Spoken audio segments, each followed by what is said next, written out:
Que pensons-nous de l'interview de Maître Pépé Koulémou sur la plainte de Dadis Camara contre Marcel?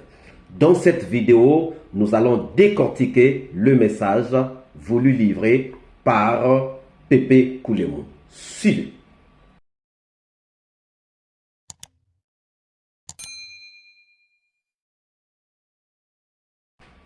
Bonjour, bonsoir.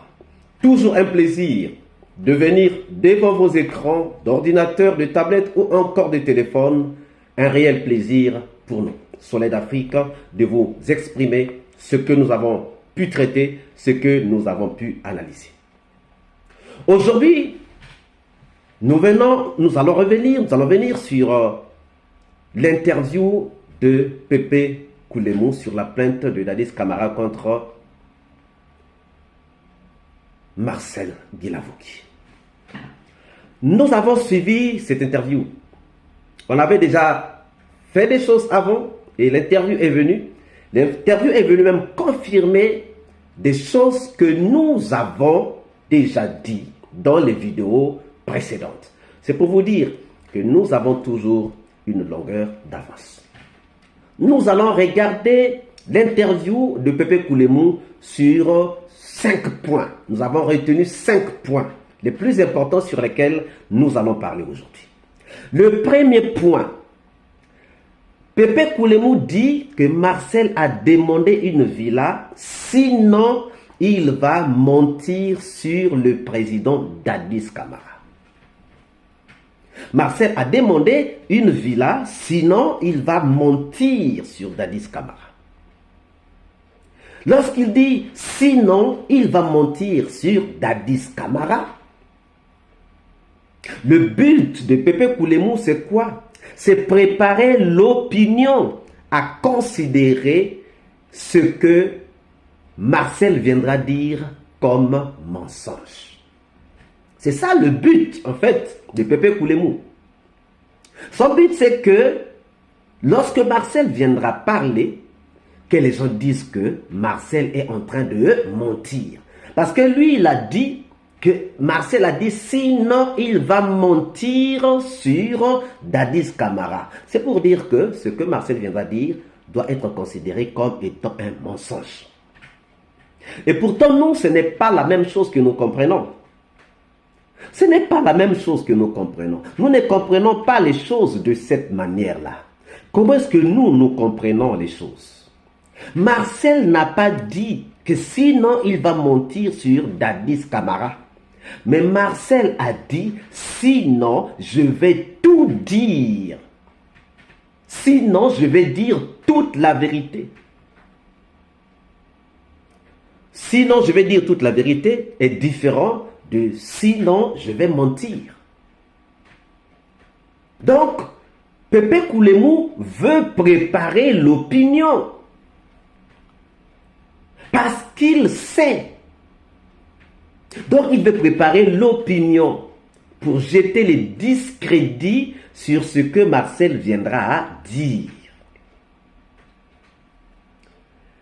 Pourquoi? Parce que les vérités de Marcel font déjà trembler. Ils ont une idée de ce que Marcel va dire. Ils ont une idée de ce que Marcel est capable de faire. Ils savent et ils tremblent.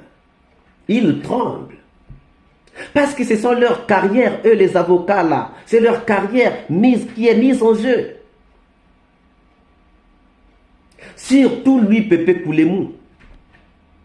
Lui qui a bien dit dans cette interview que la plainte a été faite avec la plume de Maître Pépé Koulémou. On vous disait que dans cette plainte-là, les maîtres Djokami ne sont pas là. Maître Djokami s'est désolidarisé. Vous commencez à comprendre qu'on ne vous ment jamais. Deuxième point. Ce que Marcel réclame, en fait, en réalité, ce n'est que ce qui avait été promis. Ce que Marcel réclame aujourd'hui, ce n'est que ce qui avait été promis. On lui avait promis une villa. On lui avait promis de l'argent. On lui avait promis des voitures. On lui avait même promis un poste ministériel parce que Dadis a toujours rêvé de revenir au pouvoir. Son deal avec Alpha Condé, ça faisait aussi partie de cela. Se disait qu'il allait toujours revenir au pouvoir d'une manière ou d'une autre. Voilà pourquoi les Diabis sont restés coincés. Voilà pourquoi les Pivis sont restés coincés. Mais Marcel s'est rendu compte que les promesses qui lui ont faites ne seront jamais tenues parce que tous maintenant sont en train de croupir dans les géoles. Dadis ne croyait pas qu'en revenant en Guinée, il allait aussi être fait prisonnier. Il a été trompé, dupé. Le colonel, vous vous souvenez de cette vidéo? Le capitaine est-il tombé dans les pièges du colonel? On parle déjà de ça. Donc, ce que Marcel a réclamé entre-temps, c'était que les promesses qui lui ont été faites, mais qui n'ont jamais été réalisées, et aujourd'hui, il s'est rendu compte que finalement, ces promesses-là ne seront jamais tenues. Parce que, vous pouvez dire, je reste en prison, Dadis va redevenir président, il va me faire sortir tout ça. Mais aujourd'hui, Marcel s'est rendu compte que ça ne marchera pas. Le troisième point sur lequel nous voulons parler, on a dit que Marcel a envoyé le colonel Diaby. A dit à plusieurs reprises, Marcel a fait des menaces plusieurs fois, de manière répétée. Et après, il a envoyé le ministre Diaby. Il a envoyé le ministre Diaby. Et il ajoute qu'il y a aussi Toumba qui avait menacé. Toumba avait envoyé le colonel Jacques. C'est pour dire quoi? Ici, il veut me faire comprendre que Marcel et Toumba ont fait des pressions. Donc, il est en train de mélanger Marcel et Toumba. C'est pour dire que Marcel et Toumba sont maintenant des connivences. Marcel et Toumba sont maintenant dans le même camp. C'est-à-dire qu'il est en train de détacher Marcel qui était dans leur camp. Il est maintenant en train de le mettre dans le camp de Toumba. C'est pour dire que non, comme Toumba a parlé contre Dadis, ça veut dire que Marcel aussi viendra parler contre Dadis. Est-ce que vous comprenez la stratégie de Maître Pépé Koulémou? Maintenant, le quatrième point, il dit que Marcel veut salir l'image de Dadis. Il ne veut pas salir. Marcel veut seulement dire la vérité.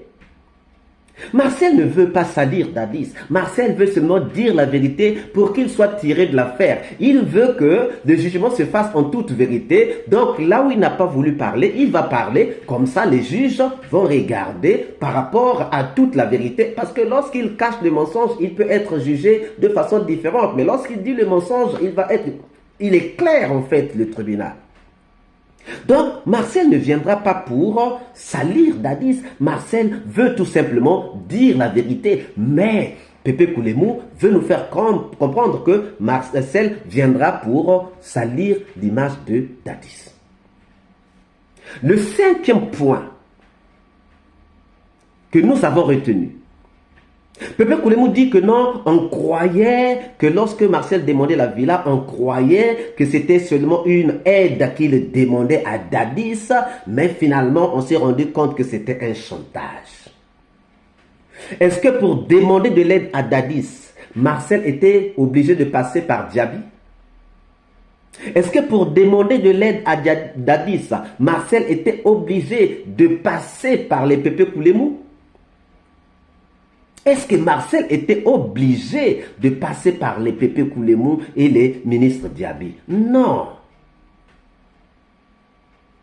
Mais pourquoi Marcel est arrivé à chanter? Mais c'est parce que il fréquentait Dadis. Et apparemment, Dadis n'a pas voulu faire ce qu'il avait promis. C'est même ce qui a fait que Marcel ne fréquente plus son oncle Dadis en prison. Si vous avez bien suivi l'interview de Pépé Koulémou. Et s'il envoie des gens, c'est parce qu'il ne peut pas arriver là-bas. Donc Marcel ne fréquente plus Dadis camarade en prison. Il ne fréquente plus son oncle. Le divorce est consommé comme on l'avait déjà dit. C'est consommé. Alors, c'est clair que Pépé Koulémou veut seulement détourner l'attention des gens. Il est en train de vouloir détourner l'attention des gens. Pour que les gens se disent que non, bon, Marcel, ce qu'il est en train de dire là, Marcel est en train de mentir. Non, Marcel a décidé de dire la vérité. Marcel a dit, j'ai pris ma décision, je parlerai, je ne reculerai pas. Alors aujourd'hui, on comprend. Moi, personnellement, je croyais que les avocats étaient intelligents.